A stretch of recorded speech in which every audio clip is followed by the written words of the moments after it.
Well, I want to welcome all of our campuses. I want to welcome our South Shore campus joining us right now. I want to welcome our Gulf Coast online here at Little Creek and our newest campus, the Orleans Justice Center, that's joining us live right now. Come on, can we just welcome all those folks? So excited to have you guys. Today, we are in part 2 of a series we began last week. It's just going to be a short series. It's just 3 messages long. We're talking about for all God's done for us. Again, it's Thanksgiving season, and I always like to do a series about Thanksgiving. Doing it a little bit different this year because I want to unpack just a little bit of the physiological and the emotional benefits of being grateful. Gratitude, Thanksgiving, and gratefulness. I'm using all those terms synonymously today, all right? All those connected. It reminds me, talking about perspective and gratitude, reminds me of a cartoon that I saw, a Charlie Brown cartoon. Come on, y'all like Charlie Brown? It was really cool. It's Thanksgiving time for Charlie Brown. Of course, his famous dog. Anybody remember his famous dog's name was? Snoopy, that's right. So Charlie Brown, they've got this beautiful Thanksgiving spread and all the smells going through the house. And Charlie Brown walks over there and he gives just a typical traditional bowl of dog food to Snoopy. Snoopy had a bad attitude. He's really depressed. He was discouraged about it. And he went over there to talk to Charlie Brown, and he thought about it as he was walking over there because he said, this is so unfair. This treatment is terrible. And he thought about it. Could be worse. I could be a turkey today. Come on, how many know what I'm talking about? Everybody say perspective. Attitude, gratitude, gratefulness, and thanksgiving, it really is an issue of perspective. But the benefits are far-reaching. When somebody has an attitude of gratitude, when somebody has a grateful heart, independent of their environment or their circumstances, it affects them spiritually, emotionally, physiologically. Gratitude does. A study I read by Stanford Research Institute found that a positive, grateful attitude is so powerful, professionally speaking. 88%, this is a huge statistic. I double and triple checked this. 88% in this recent study, 88% of professional success is connected to your attitude, 12% to your aptitude. Now I want you to think about that for a moment. Your aptitude, your skill set, what you're able to pull off professionally. The problem is if attitude's bad, if you're a critical person, if you're not grateful towards, nobody can work with you. Doesn't matter how sharp you are intellectually. Doesn't matter what you're able to pull off professionally if you can't work with the team, if you can't get along with people, if you can't get along with your spouse, if you can't get along with your kids, if you can't get along in our church, if you can't get along in our nation. That's why having a grateful attitude is so important. By the way, when I open the Bible, you want to talk about the difference between winners and losers? I tell you what it is. It's all related to attitude. I've got a series that I'm going to be doing called the Christmas Miracle that's coming up. And we're going to be talking about different characters in the Christmas story, 2 of which that are my favorite. Of course, Mary, the mother of Jesus, and Joseph. And you talk about overcomers. Let me tell you, you talk about somebody that could have had bad attitudes. Joseph, again, I don't want to preach my series coming up, but Joseph, listen, everybody was wondering what happened to Joseph when his wife or his wife to be came up pregnant. You talk about people were talking in the town, but he had a positive attitude. He trusted God. An angel of the Lord appeared to him. Listen, and he overcame.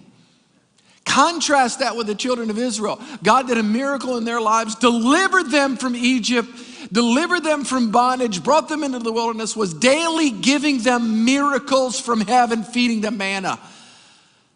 But how many of you know that miracle wasn't good enough? Let's just make sure that we're not kicking God in the face when God is supernaturally providing while we're waiting for something else to happen.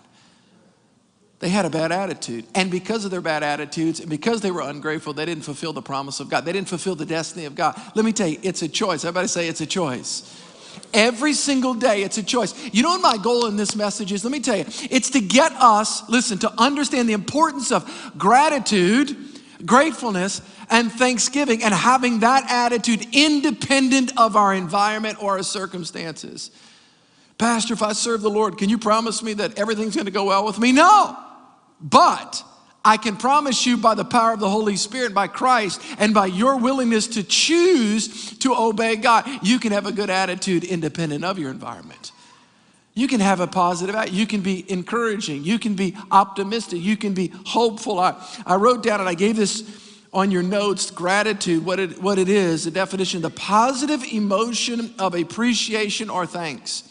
The positive emotion of appreciation or thanks. And by the way, somebody that has this attitude of gratitude, it is the lens through which they view life.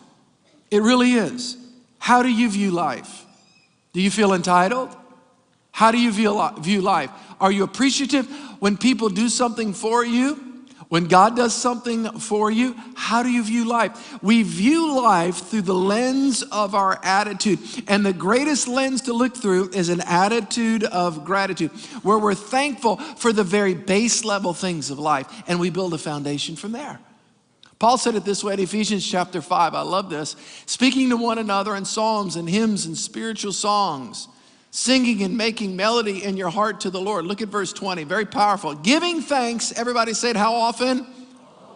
No, Pastor, I'm only going to do it when things are going well for me. That's not what Paul said. Giving thanks, come on, say it again. Always, for how many things?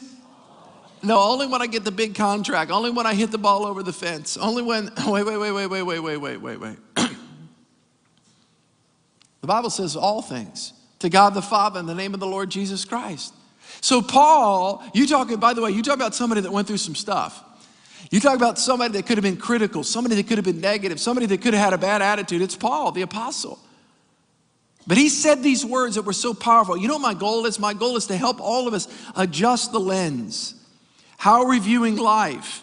Are we viewing it through a critical, complaining attitude? Well, Pastor, you don't know what's going on. Wait, time out. I'm not talking about our circumstances. Paul said this in 1 Thessalonians chapter 5, very powerful as well. He says, rejoice always, pray without ceasing, in, everybody say it, everything, say it, give thanks. Now I'm going to qualify later in the message, not for everything, but in everything, in spite of whatever is happening in our lives. I don't believe that God causes everything, but I believe that God can use everything for our good and for his glory. In everything, give thanks. For this is Pastor, what's the will of God for my life? Where am I supposed to go? Who am I supposed to marry? What job I can't tell you all that. I can give you some biblical principles that can govern your decision-making process, but I can tell you one thing that's the will of God for all of our lives. It's in everything, give thanks. Hey, how about this?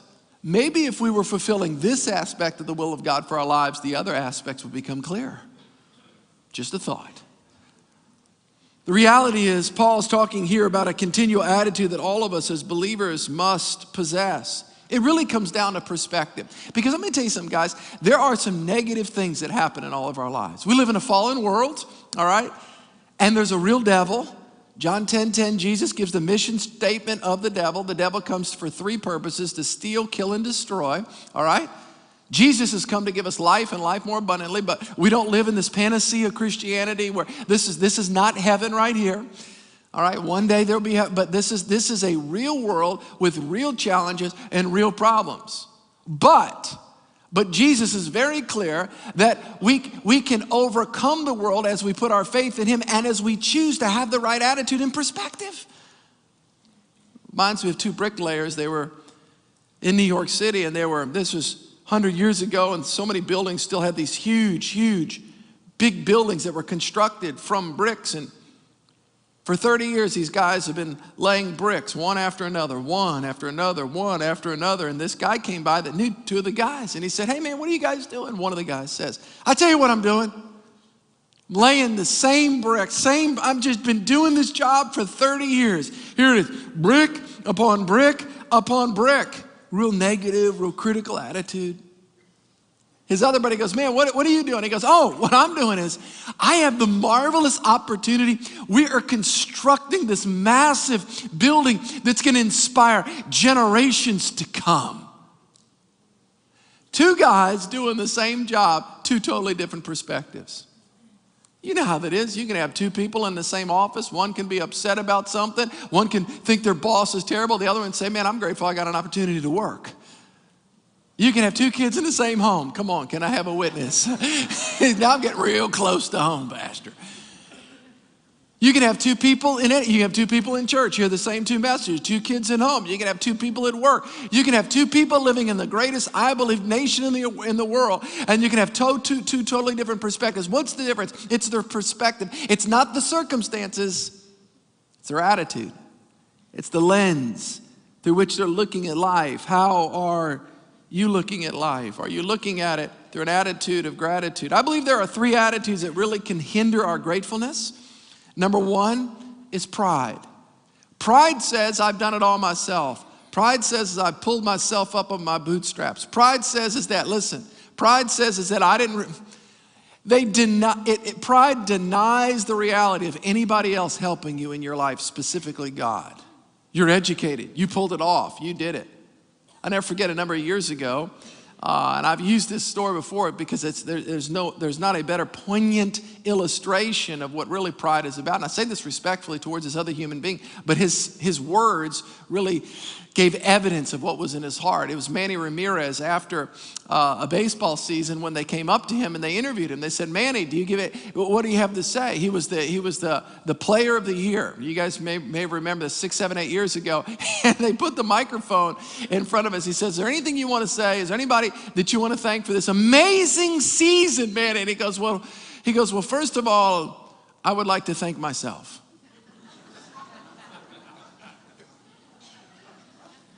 Not your coaches, not the ball boy that gave you that, not the bat person, not your batting coach, not God, not your mom, come on, nobody. But it really was a reflection of what he thought in his heart. Are you just thanking yourself? Or are you thanking God? Or are you thanking a whole bunch of other people that have been part of your achievement in life? Number one is pride. The second one is really having that grumbling and complaining attitude. The children of Israel, I don't have time to reteach the story, but here it is, God was doing miracles. Supernaturally providing manna out of heaven. And it was a miracle. And yet they were dissatisfied and unhappy with God's miracle because they were actually wanting another miracle. Are we kicking one miracle in the face, waiting for another miracle from God? Grumbling, complaining, just aggravated, bad. Nobody wants to be around somebody like that. And then again, I said this last week, and I'm trying to say this so nice and so respectful. It's almost as though we're grumbling and complaining. It used to be looked down upon. Now, because of social media, it's almost applauded. It's almost like because I have a right. And now I can say whatever I want to say, whenever I want to say it, however I want to say it, because I have access, because I can put it on Facebook, and I can tell people how unhappy I am. I can tell the world that. I can make a statement. I can be, we need to be careful of that. Let me give you the third thing that I believe really fights against an attitude of gratitude, and it's familiarity. When we lose sight of the preciousness of the relationships in our lives, the amazing people that God has given us, the opportunities to live in a country, to have the opportunities to enjoy the blessings that we have, the people that are in our lives, the children that we have, the relationships, the spouse, the opportunity to work. Listen to me very closely. I'm going to say this. Let's not have to lose something or someone before we're grateful for them. Let's not have to lose. Let's not have to lose a job before us saying, boy, I wish I had a job. Let's not have to lose a relationship or lose a child or listen, I've been in hospital rooms. I've been right there. And I'm telling you, when you see parents that have lost a child or people that have lost a loved one, which all of us have experienced, let's not have to lose something or someone or some opportunity before we finally appreciate them. Let me give you guys 3 things about gratitude. I'm going to tell you, this is going to help you spiritually. It's going to help you emotionally. It's going to help you physiologically. Gratitude is powerful. Let me give you 3 things. If you have your notes, again, I'm going to ask you to write these down if you have the ability to do it. Number 1, gratitude increases our personal happiness and productivity. Gratitude increases your personal happiness. Yes, it does. God designed you there are certain chemicals released for all of our medical people. They understand this neurotransmitter deal that's happening in our brain and our chemistry, serotonin, all these healthy things. You are actually designed by God to feel good emotionally when you are grateful. There's no greater way to release healthy hormones in your body other than when you're grateful. God designed you that way. How many know God is smarter than us? God designed us that way. Your personal happiness and your productivity increases when you are grateful. All right, let me give you guys a little test, all right? This will help you. On a scale of 1 to 10, I want everybody to hear me. This is very important. On a scale of 1 to 10, if I asked you in your life, how is your life doing? How happy are you right now? And you watch this, and you had to rate it from 1 to 10. 10 being the worst, 1 being the worst, 10 being the greatest. If I asked you that, how would you judge and rate your life right now? Watch this. Somebody'd say, well, you know what, Pastor, I'm kind of low right now. I'd probably say a 2 or a 3. Some of you may say a 7 or an 8. But invariably, we would gauge our life based upon the current circumstances in our life. Our job's going well. Man, I'm hitting it out the park right now. Man, I'm 7 or 8, or man, things are going well at home. Man, it's just real high. Or man, things are not going well. I'm struggling financially. Okay, listen. In other words, we would score our personal happiness based upon, don't miss this, based upon our external environment. We all do it.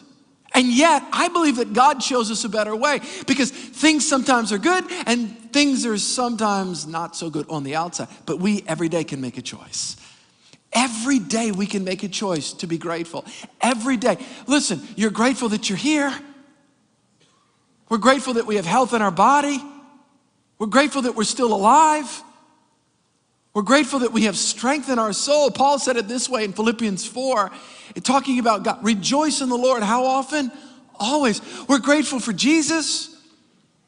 We're grateful for salvation. And again, I say rejoice. There is a story in the Bible that I teach probably every other year. I can't teach it every year because you guys during Thanksgiving won't think that I'm actually studying and reading the Bible.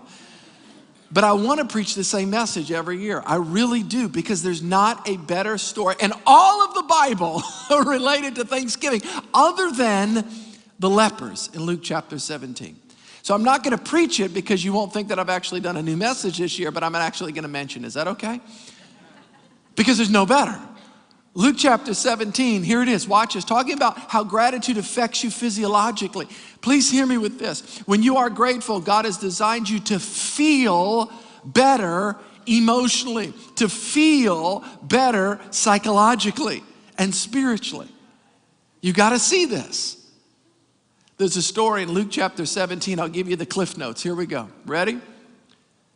There's 10 guys that had leprosy. Leprosy was a horrible thing to have in Bible times. It impacted your skin. It impacted every single area. Matter of fact, you were isolated from the community. You were actually set outside of the community. These 10 guys had this leprosy. Horrible, horrible disease, horrible condition. And they heard about Jesus. They heard about Jesus, that he would heal people. They heard about Jesus, how he would cleanse people and heal them. And so, again, they heard about him, and they pressed in to be able to get his attention, and they basically cried out, Jesus, have mercy on us. We've got this leprosy, and could you please heal us? And Jesus turns to them. Watch this. He turns to them. I'm talking about how Thanksgiving affects every part of your life. He turns to them, and here's what he says. Go and show yourself to the priest. Now, here's what happened. A leper, when they would get cured of leprosy, they had to go show themselves to the priest, and the priest would then deem them cleansed, thus allowing them to reintegrate back into culture and society because they weren't contagious any longer. So Jesus told the lepers, go and show yourselves to the priest. And the Bible says, as they went, they were healed. So they're going to show themselves to a priest. Here it is. They've got leprosy when they start out. But as they go, they take 1 step and 2 steps. And then one of the guys goes, my arm looks better. It's amazing. Oh my gosh, my legs look so much better. This is huge. Oh gosh. And listen, finally, after a couple of minutes, all 10 of them were miraculously healed. All 10. I mean, from top of their head all the way down to their feet. They were healed.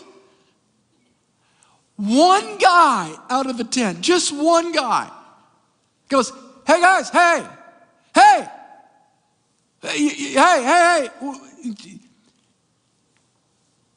Don't you think we ought to go tell that guy named Jesus thanks? The other 9 were so fired up and excited, they just kept on going. They didn't even break stride. They got their blessing from God. They got their healing from God. They got their promotion from God. They got their forgiveness from God. They got their freedom from God. Listen, but they forgot. They forgot to go back. They didn't go, this is who gave it to you. I've seen this in our church, man. People's lives busted, messed up, going through brokenness, divorce, whatever. And God repairs their lives and they forget about God. Where were you 6 months ago? How about a year ago? How about 2 years ago? By the way, I think we need to be careful as a nation we don't forget about God. Remember God and how God blessed us. Remember what it was? God bless America. Are y'all with me? One guy goes back to Jesus. Listen to me. One guy goes, Jesus, I don't really know who you are. I don't even know, all I know is I'm healed. Thank you. You know what Jesus did? Here's what he said. Go. Listen, go. Your faith has made you well. Now, if you look that up in the Greek, all right, watch this. The concept is that one was made well, not just physically. Don't miss this. Don't miss this. But spiritually, emotionally, and in every part of their lives. Those 9 got physically healed, but only one got emotionally, spiritually, and physically healed. When you are grateful to God, there's healing, spirit, soul, and body. How many are grateful for that? Isn't that powerful? Everybody say gratitude. Here's a list I want to give you guys to ask yourself these questions. All right, here's a list. All right, here it is. Whether or not you're grateful, this will help you. Pastor, how do I know if I'm grateful? 4 questions. Number 1, which do you tend to talk about more? Your blessings or your disappointments? Which one? I'm not suggesting that we don't have, listen to me, I'm not suggesting we don't have disappointments in our lives. But sometimes we have a disappointment because our life did not work as well as we thought compared to somebody else's life. You've been blessed. Start at baseline. You're here. You got health. You've got strength. Number 2, are you more content with what you have, or are you always dissatisfied and wanting more? Nothing wrong with believing God for increase, but let's make sure we don't have a bad attitude on the journey towards that. Number 3, do you express thanks to others when they help you, or do you just take them for granted? Number 4, this is big. Wow, this is big. Would those closest to you say you are a thankful person or an unthankful? A grateful person or an ungrateful person? I think those questions are some questions that we should ask ourselves routinely. Number 2, gratitude shifts our perspective. It really does. It shifts our perspective. Let me talk about 2 things about a perspective shift. A, thanking God for the blessings in our lives. Let me talk about that. Psalms 92:1. Let me show you what perspective does. It is good. It's a smart thing. It's a good thing. It's a wise thing. It's a commendable thing. It accrues to your benefit. It behooves you. I'm just making all this up. It is a very good thing to give what? Say it. Thanks to the Lord for his blessings. It's good to give thanks to the Lord for his blessings. Now, you guys know that I love my wife and I talk about her often, and she's a very special lady. And one thing that's really special about her is that every evening she stands in the middle of our kitchen, which is connected to our washroom, and she just raises her hands and holds dirty laundry and says, I thank God for this dirty laundry. Okay, that doesn't happen. I'm just seeing if you're awake. Come on, are y'all with me? Okay, but watch this. Y'all watch this, all right? It should happen. It should happen because, thank God, we've got clothes to wash. 1.1 billion people on the earth don't have daily things of sustenance. Clothes, food, water. I know some of y'all think, well, you know what? I got stuff all in my house. My house is a wreck. I got things everywhere. My 5 cars are dirty and everything. Oh, gosh, and I've got a pile of laundry. Thank God that you have a pile of laundry. It's perspective. Do y'all see that? It's just a perspective. I tell you, my kids never help. You know, I got all these groceries in my car and all this stuff.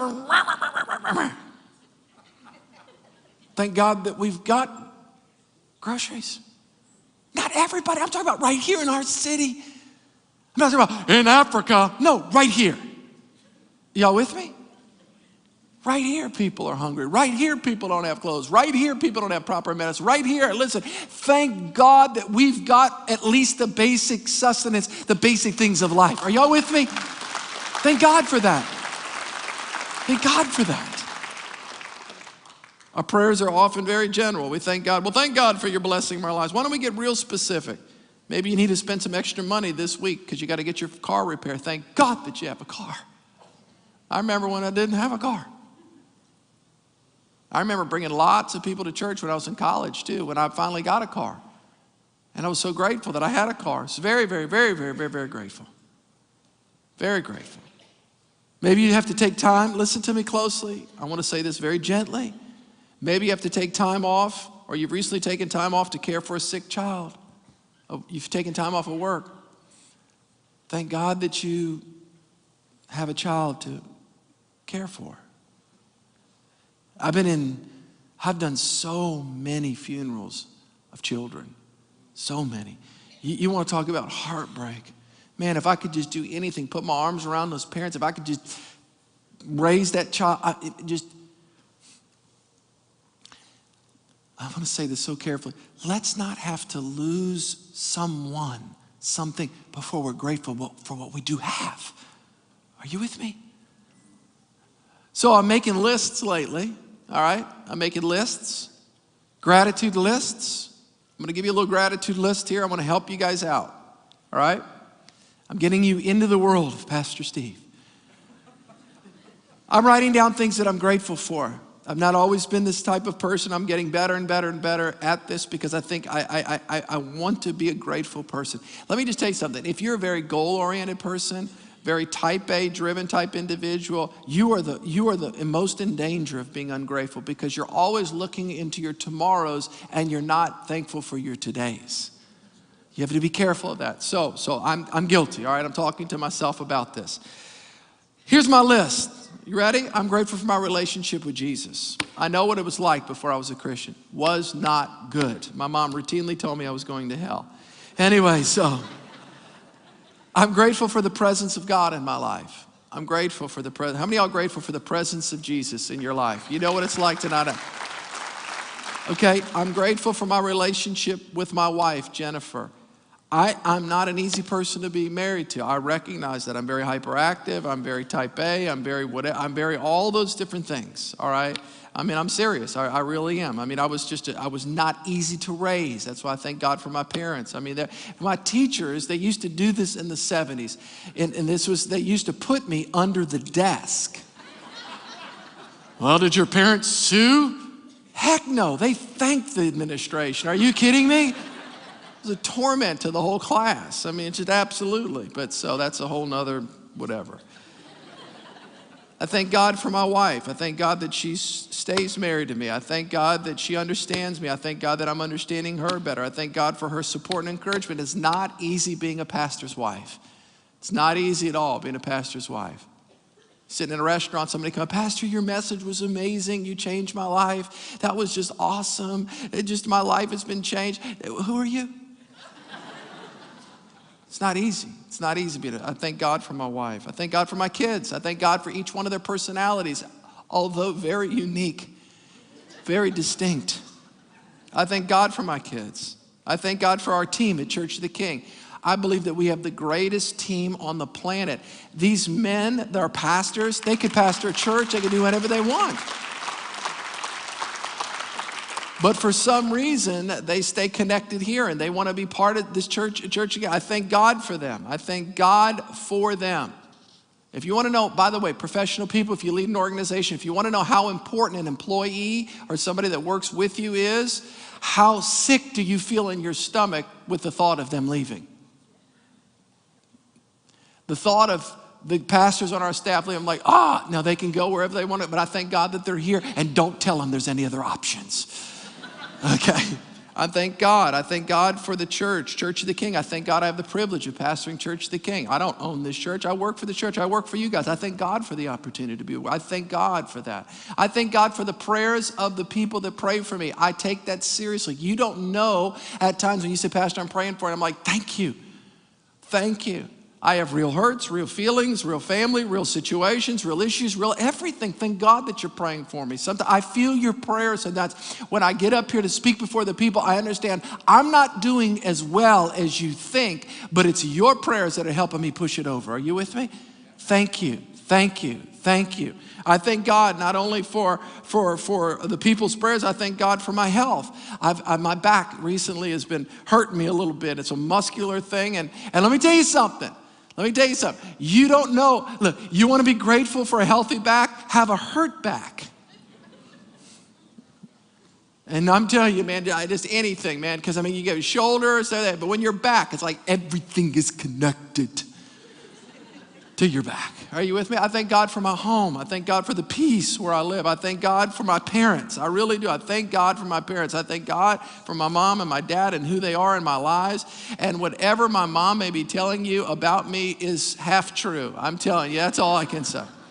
I thank God for my brother who has served in the military. He's lieutenant colonel. I thank God he served in Desert Storm. He served in Afghanistan. I thank God for my sister. I thank God for gumbo on a cold winter day.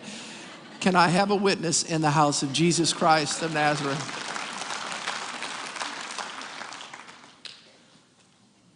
You need a list. Your whole perspective will change. You need a list. Let me give you this. I thank God in the burdens. I've got a couple more things. I thank God in the burdens. I'll give you one scripture, back to 1 Thessalonians chapter 5. Here's what it says. In everything. It doesn't say for everything, in everything. Sometimes there's some real negative things that happen in our lives. Some of you guys are experiencing some real negative things like that right now. I'm not telling you, listen to me closely. I don't believe every negative thing that happens in our life, God caused it. I don't believe that. But I do believe that God is so powerful and so merciful, he can take any negative thing and he can turn it around. You with me? For our good and for his glory. Let me give you this third and final thing and then I'll close. Gratitude enhances our relationships. It enhances our relationships. Yes, I've talked a lot about our vertical relationship with God, all right? But I want to also talk about our horizontal relationships with others right now. I did some study this week. This is so powerful, the Apostle Paul.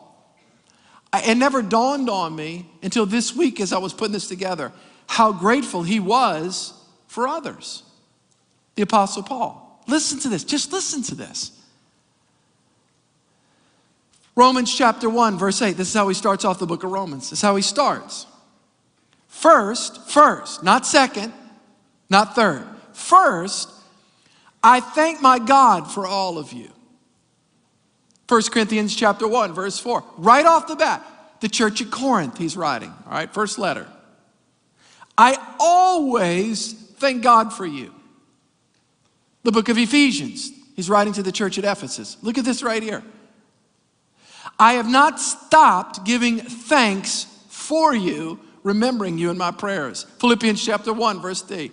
I thank my God every time I remember you. What is Paul doing right now? I tell you what Paul's doing right now. Paul is echoing to us and he's reaffirming to us and he's recommunicating to us in every one of his letter. Don't forget to say thanks. Don't forget to say thanks to those that have helped you in the journey. Those that have been a teacher, been a coach, been somebody. Maybe a policeman that stopped you, but really kept you from ending up dead.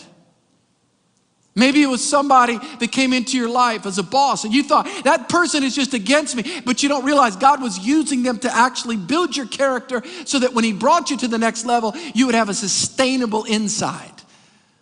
Thank you. Thank you. Every time Thanksgiving comes around, I get real sentimental and I start thanking God for all the people in my past, all the different coaches and different teachers and different pastors and different people that are my parents and different people in my life, friends. I thank God. I was thinking about my wife, Jennifer. It's interesting, married couples, you talk about can become overly familiar and lose gratitude. Somebody described the first few years of marriage in this way. In the first year when the husband sees the wife has a cold, he says, "You don't look good. You should go to the hospital. I've already arranged food for you there. I know the food's bad there. We're going to have meals catered in for you." The second year, he says, "You don't look so good. I've called the doctor. Go lay down. I'll take care of the kids. The doctor will be right over." The third year, he says, "You're not looking so good. When you were done feeding the kids and cleaning up the kitchen, you ought to go lay down." The fourth year, he says, "Would you quit walking around and barking like a seal? You're going to give me a cold." We forget. We forget. We forget. Let me tell you what I want to be, and I'll close with this. I want to be a pastor that doesn't forget. I want to be a man that doesn't forget. I want to always communicate appreciation. You know what I say? When we were building our building at Little Creek, here at Little Creek, I would say this all the time. I get up before the people, before we would take up an offering, I'd say, "We are where we are today because of the generous giving of the people in this church. I want to thank you for that. You're not giving to me, you're giving to God." I really believe that, though. Those aren't just words. That's not a strategy. I really believe that. I really believe that we are where we are as a church because of the amazing men and women that have served in this church. When this building was being built, we had a tremendous man, Lee, who went around and prayed and raised his hands towards the building. He's a retired policeman. And prayed and prayed. We present him with a Bible when we open up this building. I really believe, listen to me, I really believe that we're enjoying some of his prayers. The blessing. Listen to me. The fact that you're not dead. Somebody prayed for you. Some aunt prayed for you. Some grandma prayed for you. Some uncle prayed for you. Somebody prayed for you. Some teacher prayed for you. They prayed for you. I'm telling you, you've got to see this. You've got to see this. Because look around. Not everybody you started with is with you. There's a reason. Are you with me? You've got to see this. What is our responsibility? Our responsibility, go back and say thanks. Write the note this week. Send the text this week. Send the email this week. Listen to me.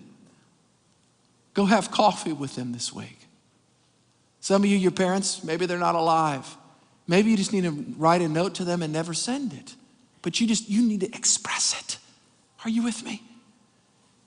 It'll not only impact the people that you're telling thank you to, but listen to me. It'll honor God and it'll affect you. Everybody say gratitude. Say thanksgiving. Say gratefulness. It is what's needed. God, we thank you.